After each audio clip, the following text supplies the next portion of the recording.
Ladies and gentlemen, Fatima Cigarettes is proud to bring you its prize-winning radio program, winner of the Motion Picture Herald Fame Award. The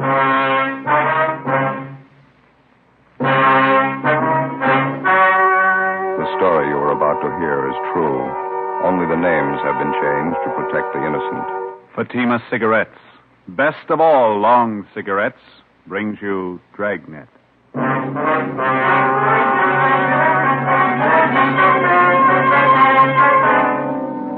You're a detective sergeant. You're assigned to Juvenile Bureau. You receive a complaint about an 8-year-old boy and his sister. A neighbor reports they've been going from door to door begging for food. Supposedly, the children are from well-to-do parents. Your job? Investigate. You'll be amazed when you compare Fatima with other long cigarettes. You'll find they now cost the same. But in Fatima, the difference is quality. You see, Fatima is the quality king-size cigarette because it contains the finest Turkish and domestic tobaccos superbly blended. And Fatima is extra mild, with a much different, much better flavor and aroma than any other long cigarette. So compare Fatima yourself. Fatimas now cost the same as other long cigarettes, but your first puff will tell you... That's different. Yes, in Fatima, the difference is quality. Ask your dealer for Fatima, the quality king-size cigarette. Best of all long cigarettes. Start enjoying Fatima tomorrow.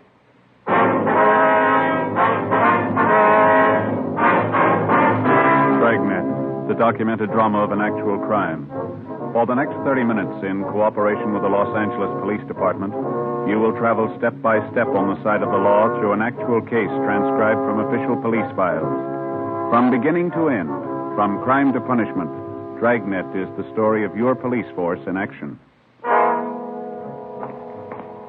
It was Tuesday, April 27th. It was overcast in Los Angeles. We were working the day watch out at Juvenile Bureau. My partner's Ben Romero. The boss is Captain Kinsling. My name's Friday. I was on the way back from communications, and it was 4:38 p.m. when I got to 1335 Georgia Street, second floor, room 14.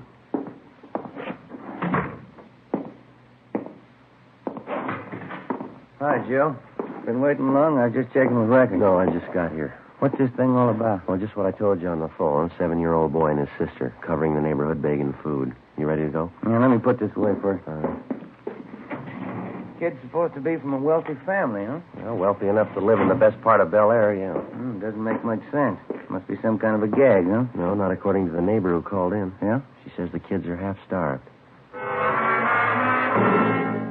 Ben and I got in the car and drove out Sunset Boulevard to the Bel Air district. We pulled up in front of a large 2-story home near the corner of Brookline Avenue and Knightsbridge Drive. It was a white frame colonial mansion set back in the middle of well-landscaped lawns and gardens.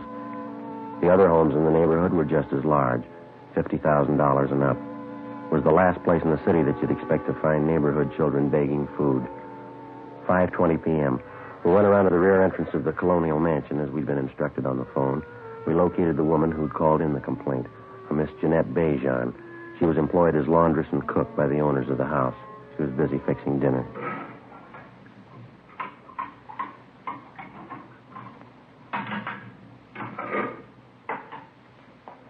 They're from next door, officer. The children. As I explained on the phone, a boy about 7 years, a girl 5 years old, I guess. Which side do they live on, Miss Bejan? The house on the corner? No, the other side. Up here. The brown and white house. Just up the street next door. Mm-hmm. Are the children there now? Do you know that? No, but they were here this afternoon again. Here to the back door asking for something to eat. I do not understand it. Something must be wrong. Well, have they been around often, Miss Bejan? 2 or 3 days, maybe 4 days. At first I thought they were fooling, but they were not. I gave them some cookies, sandwiches. They were very hungry. They ate them like they were starving. The little girl saved her cookies. She took them with her. How about their parents? Are they at home? Excuse me. What's that?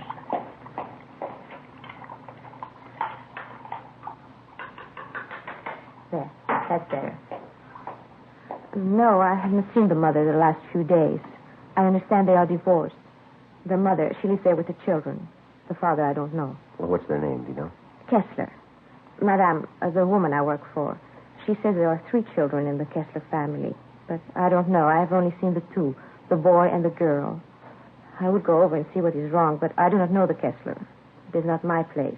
That's why I called you, officer. All right, Miss Bejan. Well, thank you very much. Oh, not at all, officer. You understand, I do not mind giving the children food. Well, I think only something is wrong if they do not get it at home. Well, thank you very much for notifying us. We're going to check into it. I'm just a little curious, Miss Bejan. What's that you're making? This? Napoleon. How's that?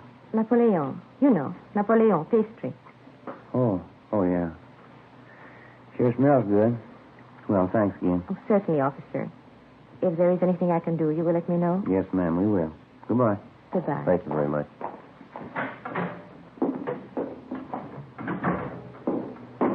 It's a beautiful place. Yeah. Those Swedish women make pretty good cooks, don't they? I don't know. She sounded French to me. Huh? Maybe so. Most good at cooking, anyhow. Yeah, that brown and white house next door, that must be it, huh? Hey, that name, Kessler, they fairly prominent around town, society? I don't know. There's quite a few of them. Could be. Any way you look at it, it's hard to figure, isn't it? Kids have been at it for 4 days. If it's on the level, they really must be in a bind. The garage door is open back there. No sign of a car. Kids' bicycles, though. Let's try the front door, huh? Mm-hmm.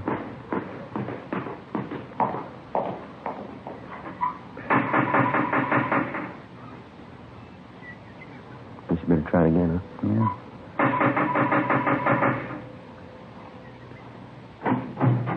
Yes, sir? Hello, son. Your name's Kessler, is that right? Yes, I'm Richard. My mother's not home right now. Maybe you can come back tomorrow. Well, we're police officers, Richard. If you're not busy, we'd like to talk to you for a minute. Is that all right? Yes, sir. That'd be all right. Would you come in, please? Thank you. Richard Kessler was a blonde-haired, wiry boy, polite, well-mannered. He told us that he was 8 years old and that he attended the neighborhood grammar school. He showed us back to the kitchen where he was warming a can of soup that he'd borrowed from a neighbor. It was a large house, richly furnished, but it hadn't been cleaned for weeks. Dust was piled up thick on the furniture, and children's books and toys were scattered around the rooms along with scraps of dried bread, half-eaten. The house was cold and musty. On a small bar in the dining room, there were 3 half-filled cocktail glasses, a plate full of cigarette butts. Evidently, they'd been standing there for days. On the sink in the kitchen, there were a few pieces of stale bread and an open bottle of milk that had turned sour. Next to it were a half a dozen empty whiskey bottles. The Kessler boy was well-dressed, except for the shirt that he had on. It looked as if he'd been wearing it for a week. What did you want to talk to me about, officer? I haven't done anything wrong. Oh, we know that, son. We'd just like to find out how you've been getting along. I've been getting along all right. 2 A's and 4 B's on my report card last month. Mm-hmm. Where's your sister, Dick? Judy, she's down the street. She'll be back in a minute. How about your mother? Where's she? She's out, too. She'll be back. When do you expect her, son? Pretty soon. She's coming back pretty soon. Well, your sister, Judy, she's younger than you are, isn't she, Dick? Yes. Judy's only 6. I'm 8. Any other grown-ups live here with you besides your mother? No, Mom takes care of us. She'll be back pretty soon. We'd like to have you tell us the truth now, Dick. How long's she been gone? I don't know. It's probably important. Taking her a long time. If you can come back tomorrow, she'll probably be here then. When was the last time you saw her, son? Son, how about that? A couple of days ago. Well, this is Tuesday. You mean she left the house Sunday? No, before that. Last Friday night she went out. Said she'd be back. I don't know. Did your mother say where she was going, Dick? No, her boyfriend was here. Larry, I don't know his last name. Mom went out with him to a party, I think. I don't know where. She'll be back all right. Did you leave anyone to take care of? No, we can take care of ourselves. Nobody's fixed the cooking, though. I don't know how yet. I'd better look at the soup on the stove. No, I'll take care of it, son. You go ahead. Sit down. Has your mother ever left you like this before, son? Maybe once or twice. She never stayed away this long, though. I don't know. What's the matter, Dick? Well, Johnny, officer, my little brother. He hasn't eaten much for a while. Must be hungry by now. I was fixing the soup for him. Yeah, well, where's Johnny? He's upstairs in the nursery. He's been sick with a bad cold. Mom knew Johnny was sick. That's why I wondered. She hasn't come back yet. I don't think Johnny's feeling good. Do you want to take steps for him, son? Yeah, all right, if you want. Ben, you want to come on? Yeah. How long has Johnny had this cold, Dick? A couple of days before Friday, before Mom left. Mm-hmm. How old is he? Johnny's just a little kid. He won't be 2 years old until July. I've been wondering about him. He coughed a lot at first. Been giving him milk and cookies. That's what Judy and I had. I don't know. Has the doctor been to see Johnny? Oh, no, I thought of calling him. I didn't know the doctor's name. I was waiting until Mom got home. This is Johnny's room here. Mm-hmm. In the crib, officer. That's my brother Johnny. Pretty cold in here. Yeah, let's have a look. Hey there, young fella. Hi, Johnny. You hungry now? Joe, look at his eyes. Yeah, want to get to a phone, doctor, and ambulance. Tell him to hurry. Right? Oh, what's the matter, officer? What about Johnny's eyes? He'll be all right, Dick. Oh, he's been acting awful quiet, but hardly moved around at all. Most of the time he's jumping up and down in his crib like anything. Has anyone at all been in here to see him since Friday? Yes, sir. My sister Judy and I. We change his diapers and give him something to eat. I see. Gee, I sure wish Mom would get home. I'd like to talk to her. Yeah, so would I. 5:48 p.m. We put in a call to the office for a policewoman, then we got in touch with Lieutenant Lee Jones at the crime lab, and he sent out a man to photograph the condition of the Kessler home and the children. The doctor and the ambulance arrived, and little Johnny Kessler was taken to the general hospital in critical condition. The 22-month-old boy was in a coma. Richard Kessler and his sister Judy were taken to Georgia Street Juvenile Bureau and then transferred to Juvenile Hall and placed under protective custody, Section 700 Sub B, Welfare and Institution Code. The two of them were given a bath and something to eat. Judy Kessler was interrogated separately by a policewoman. Ben and I talked to the boy, Richard. After a few minutes, he broke down and admitted that his mother had gone off and left the three children alone on at least a half a dozen occasions. He told us his parents were divorced. He rarely saw his father, but his mother had had 2 or 3 boyfriends at the house during the past year. He also told us his mother drank quite a bit. But she's never been gone this long before, Sergeant. Maybe she's out somewhere and has no way to get home. We'll find her all right, son. Don't you worry about it. Now, this boyfriend of your mother's, Dick, his first name was Larry. Is that all you can tell us? Yes, sir. I don't know his last name. Are you going to keep us here all night, Judy and me? Just for a day or so. They'll take good care of you, son. Where'd you take Judy? Well, she's just next door, Dick. You can see her in just a minute now. And how about Johnny? I always take care of him. Pretty fussy around strangers. Well, they've got him over at the hospital, Dick. They're going to take good care of him now. You can count on that. I don't know, officer. I better see him. He might get awful fussy. All right. We'll fix that up for you. Do you have any relatives in Los Angeles, son? Aunts, uncles, anyone like that? No, just my father, but I don't know where he lives. We had a nurse who used to take care of us, Mrs. McIntosh. She was swell. My mom fired her, though. Oh, how'd that happen? Do you know? No, I'm not quite sure. Maybe my mom was drinking. Mrs. McIntosh got mad at her. Had a big fight, and Mom fired her. Oh, now, this Mrs. McIntosh, you know where we can find her? No, sir, I don't.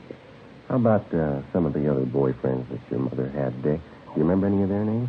No, one of them was George something. I don't remember the other one. Joe, see you a minute? Yeah, Mac. You want to stay with the boy, huh, Ben? Yeah. Hospital call. It's a lousy thing. Well, what's that? The Kessler boy, little Johnny. Yeah? He just died. John Albert Kessler, white male American, age 22 months. All the pertinent facts and data would be listed on the crime report. And if and when the case was closed, the report would be filed away. Wouldn't be any different from 1,000 other dead body reports. Same size, same color, same number up in the left-hand corner. In the course of 10 or 20 years on the job, a police officer sees a lot of them. Most of them he forgets. A few of them he never forgets. The next morning, the body was posted to the county morgue. It was found that the youngster had been suffering from malnutrition, but the cause of death was listed as a basal skull fracture. Homicide detail was notified. The search for the mother, Mrs. Jean Kessler, went on. We talked to her neighbors, all of her friends that we could locate. We checked out an address book that was found in Mrs. Kessler's effects at her home. We got out a broadcast and an APB. No luck. Thursday, April 29th. How about the youngster's brother and sister, Ben? You think it could have happened that way? How do you mean? Well, we were taking care of the little fella. They might have had an accident with him. They're afraid to own up to it. I don't think so, Joe. No, that's not very likely, Mac. We talked to him quite a bit last night. A couple of pretty honest kids. Pretty sure that they wouldn't lie about something like that. Where does that leave it, the mother? Good possibility. We know Mrs. Kessler drinks quite a bit. She could have lost patience with a little boy. More chance of an accident there. I get it. Juvenile, Friday. Yeah, Bert. Where's that? Uh-huh. Right, thanks. Yeah? Woman answering Miss Kessler's description checked into the hotel down on South Hope last night. Still registered? Well, she checked out early this morning. They found a woman's sport coat in the room. What about it? Bloodstains on it.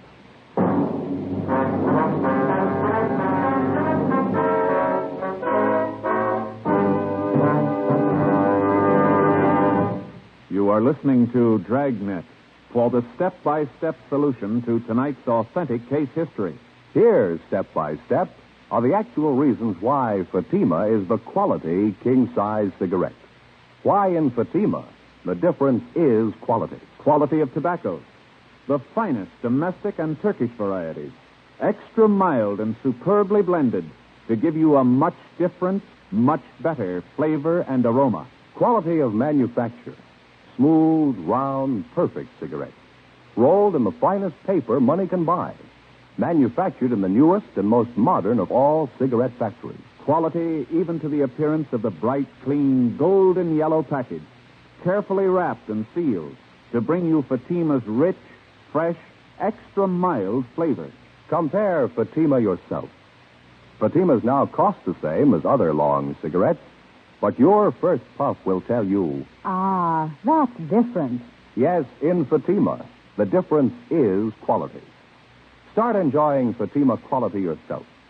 Insist on Fatima, the quality king-size cigarette.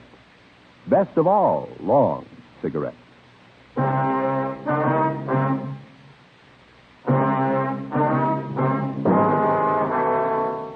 Friday, April 30th. We were still without a lead as to the whereabouts of the missing mother, Mrs. Jean Kessler.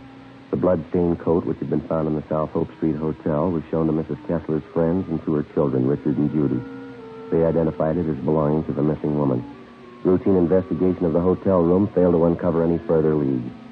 We got out a supplementary APB, and then we started rechecking with the Kessler woman's friends and acquaintances. Nothing. We rechecked a dozen taverns and cocktail lounges that she'd been known to frequent. No sign of her, no sign of her boyfriend. In rechecking her personal effects, we found a canceled check payable to their former nurse, Mrs. McIntyre. The endorsement carried her address. We checked it out. She'd moved. We traced it to the forwarding address. There we were told that she had a new job as a nursemaid with a wealthy family living in the Los Feliz district. We called there and talked to Mrs. McIntyre, and she told us that she was just leaving the house with the 3 children for an outing at the park and the zoo. We made arrangements to meet with her out there, 1:30 p.m. Ben and I located her at the head of the path leading through the main part of the Griffith Park Zoo. I read about it in the paper, Sergeant, about Johnny. I didn't know you wanted to talk to me. I would have called in if I did. We're still trying to locate the mother, Mrs. McIntosh. Can you help us out there at all? No, I don't know. Have you asked at those places she used to go to all the time, where she used to drink? Yes, ma'am, we have. They couldn't help her. Did you know any of Miss Kessler's boyfriends, the ones that had come to the house? Yes, I knew all of them. Donald, don't you wander off now. Same for you, Patsy. You stay close. The boy, Richard, he was telling us about one of the boyfriends, ma'am, a fellow named Larry. Oh, yes. Donald, you heard what I said. You stay close. Yes, I knew Larry. You remember what his last name was, ma'am? Yes, Bartell. Some kind of an actor in the movies, I think. Larry Bartell. You know where he lives? No, I think he had an apartment in Hollywood. I wouldn't know the address. What kind of a man was this Bartell? I mean his temperament and things like that. Well, I think he was kind of lazy. I think Mrs. Kessler was giving him money. Mm-hmm. Did the two of them ever argue or have any fights? All the time. He had a terrible temper. Did he ever strike Miss Kessler? Yes, I saw it happen several times. Not too close to the cage, Donald. Back a little. How did this Bartell act toward the children, Mrs. McIntyre? Different, I guess. They annoyed him sometimes. Well, that was after that you had the argument with Miss Kessler? Yes. It was about her drinking and the boyfriend and all the rest. I just got sick of it, and I told her what I thought. She didn't want to admit she was getting old, not caring for the children, pretending she was still in her 20s. Well, do you have any idea where we might locate the father? Well, they're divorced, you know. He's the head salesman for a lumber concern downtown. He inherited most of his money. I have the name of the company at home. You can have it if you like. Yes, ma'am. We'd appreciate that. You know, it's the children I feel sorry for. Yes, ma'am. 3 beautiful children. And that poor little Johnny, I just can't understand it. What's that? How could anyone desert a helpless baby like that? We'll ask his mother. Friday, 5 p.m. Mrs. McIntosh called us at the office and gave us the business address of the missing woman's ex-husband, Richard Lane Kessler. We called there, but they told us Kessler was away on a week's vacation. They had no idea where to contact him, but he was expected back in a few days. We called Central Casting and asked them to check their talent list for a bit player by the name of Larry Bartell. They had no such name listed. Saturday, 8 a.m. The Kessler children, Richard and Judy, remained in the custody of juvenile authorities. The search for their mother continued. All day Saturday, Ben and I ran down what few leads we had. They went nowhere. Checks to the morgue, the city hospitals, and the drunk tank at the main jail still failed to turn up the missing woman. We checked again at the different drinking places she used to patronize. No one had seen her. 5:30 p.m., we went back to the office. A lot of mileage today. Yeah, there's not much to show for it. Not going to be much fun for those Kessler kids this Sunday. Why? What do you mean? First Sunday in May. Huh? Mother's Day. Oh, yeah. Hi, Mac. Hi. Got a piece of news for you. Yep. The Kessler woman's boyfriend, Larry Bartell. What about him? He's been located. When he'd seen his name mentioned the previous night in the newspaper stories concerning the case, Larry Bartell had contacted the office to let us know that he didn't consider himself a fugitive. At least that was his story. He'd called just a few minutes before we got back to the office. He left word that he could be found at a Wilshire address all day Sunday. In the meantime, he'd be at the Spotlight Club, the club for theatrical people located in West Hollywood. 6:25 p.m. Ben and I located him at the club back in the billiards room. He was tall, dark-haired, dressed expensively. I told the cop when I called in you weren't supposed to contact me. It was important. That little Kessler boy's dead, Bartell. We think that's pretty important. Well, I didn't know anything about that. You didn't have to interrupt me. That's an important man I was playing with. Now, what do you want to know? Where's Miss Kessler? Well, why ask me? I don't know. You're a pretty good friend of hers. You were the last person seen with her. Oh, it was a week ago. We went out to a party last Friday night. I haven't seen her since the following Monday. Last Monday. I'm through with her anyway. What do you mean? Well, I just got sick of her, that's all. Pawing all over me, asking me to marry her. I just got sick of it. It wasn't worth it. You accepted money for her? Just to tide me over. She had plenty of it. Why not? Where'd you last see her? Keep your voices down. I wouldn't like this stuff to get around the club. There's a hotel downtown on South Flower. I can give you the address. Were you at another hotel with Miss Kessler last week? Yeah, on South Hope, around 9th Street, I think. Oh, that's where you found a coat, huh? You got an explanation for that? Blood stain? Sure. Crazy Jane. Tell her I saw her, then she tried to hit me with a bottle. Cut herself. Boy, I tell you, it just wasn't worth it, that's all. I guess you can prove everything you're telling us, sir. Of course I can prove it. It's the truth. And what about the little boy? How'd that happen? I didn't have anything to do with it. It wasn't my fault. Well, how'd it happen? No, it was that Friday night just before we left the house.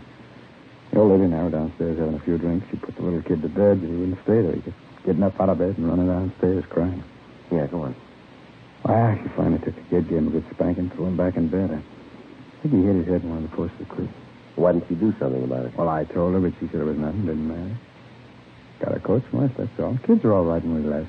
You mean all the times you and Mrs. Kessler went out, you knew those children were being left all alone in that house? Oh, whatever. She's the mother, not me. Oh, look, I got to get back. I got that game waiting on. No, just a minute. It's going to wait a little longer. Come on.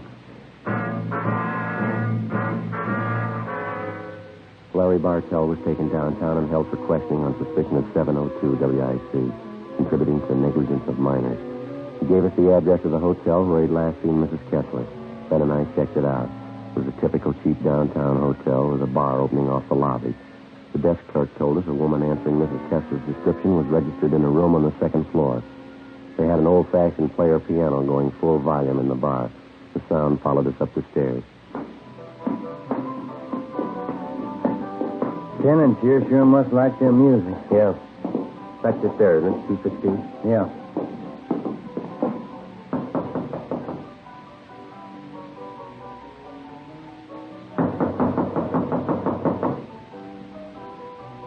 We better try it. Yeah. Let's have a look. Who's there? Who is it? You Mrs. Jean Kessler? What is it? Who are you? Police officers would like to talk to you. I haven't done anything. What do you want with me? I want to talk to you about your children, Miss Kessler. But I didn't do anything. Johnny was sick, that's all. I didn't do anything. That's not what Bartell says. Larry, have you seen him? Is he coming back to me? You better get up, lady. Get your coat. I gotta have Larry back. He's everything to me. I love him. Is he coming back? You've been gone over a week. Aren't you a little worried about your children? They're all right. I'm too young to spend my life on children. I need Larry. Where is he? See if you can find a coat, will you, Ben? Yeah, all right.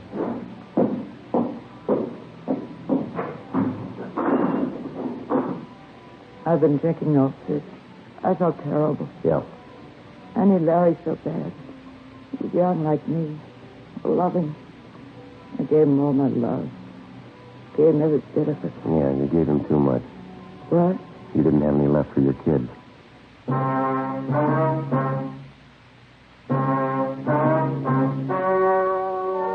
story you have just heard was true. Only the names were changed to protect the innocent. On July 2nd, trial was held in Superior Court, Department 87, City and County of Los Angeles, State of California. In a moment, the results of that trial. Now, here is our star, Jack Webb. Thanks, sir. Friends, if you're with us week to week, you've heard me say, in Fatima, the difference is quality. It's a difference that you can prove just by buying a pack and smoking them. You'll find Fatima's extra mild, with a rich, better flavor and aroma. Stop in at the store in the corner and buy a pack of Fatimas the first chance you get. You'll find in Fatimas, the difference is quality. Ladies and gentlemen, I'd like to take a moment to thank all of you for your very fine response to our program, Dragnet. Since the first show went on the air about a year and a half ago, your cards and letters have been a constant source of encouragement and guidance. In the field of radio presentations, we felt that we were attempting something a little different, and we were not altogether sure that it would meet with your approval. Possibly, we were sure that our approach to this type of presentation was a sound one, but the final approval had to rest with you. If we may judge by your response, you've placed Dragnet high among the programs that you enjoy most, and for this we're indeed grateful. We've tried to bring you, first of all, an adult program worthy of the 30 minutes that you spend with us each week. We've tried to bring you an honest and authoritative report on the work of your police force. We've tried to bring before you documented police cases that were informative as well as entertaining. In forthcoming weeks, we sincerely hope that Dragnet remains one of your favorite shows. Your letters have been read by all members of the Dragnet production staff. So if you like to listen to Dragnet, it's because you, our listeners, have helped to guide us in presenting the kind of entertainment that you want. And for this, our thanks.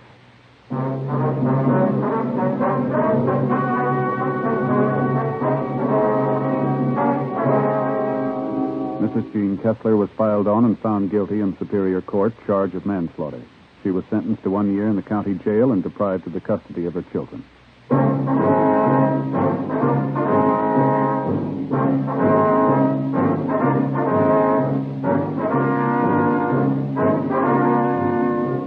You have just heard Dragnet, a series of authentic cases from official files. Technical advice comes from the Office of Chief of Police W.H. Parker, Los Angeles Police Department.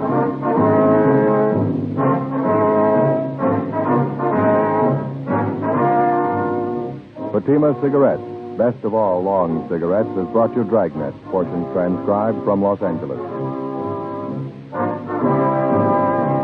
Now stay tuned for Counter Spy. Then it's Screen Director's Playhouse on